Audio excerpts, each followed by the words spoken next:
Good afternoon. Welcome to the Midday Mull for Friday, the 29th of October. With Robert Murray McShane, today we read the first chapter of Paul's second letter to Timothy.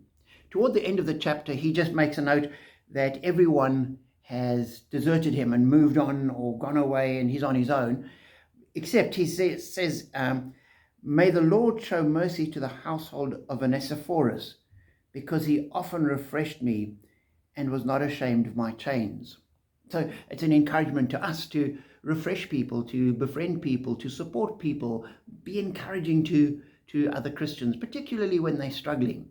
In an instance like Paul, he was in chains, he was a prisoner, and yet Onesiphorus still supported and encouraged him. But what struck me was the next verse where he says, on the contrary, when he was in Rome, he searched hard for me until he found me. He searched hard for me.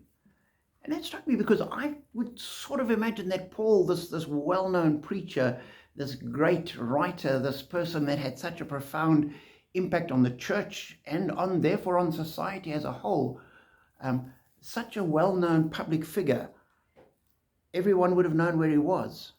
And yet in actual fact, when Onesiphorus got to Rome, no one knew who Paul was. He was some itinerant preacher from a sect of Judaism from a small backward corner of the Roman Empire and of no consequence whatsoever. And so Onesiphorus had to search for him. Nobody knew where he was. And finally, he found Paul. And we forget that is how God works.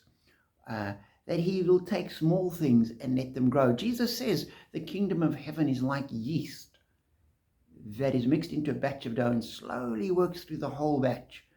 And there was Paul, this nobody in first century Rome, in prison, forgotten, of no consequence.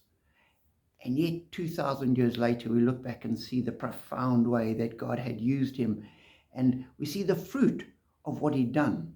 And so we must be encouraged that when we're doing things and it doesn't seem to be working, and we're plowing and we're getting nowhere, and we're praying and our prayers don't seem to be being answered, and we struggle and we wait, we need to just keep on, as Paul did, recognizing that we are yeast. It will slowly work through the dough until the whole batch is leavened.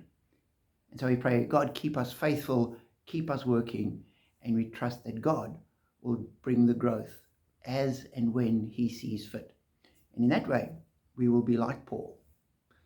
Be encouraged, be challenged, be blessed.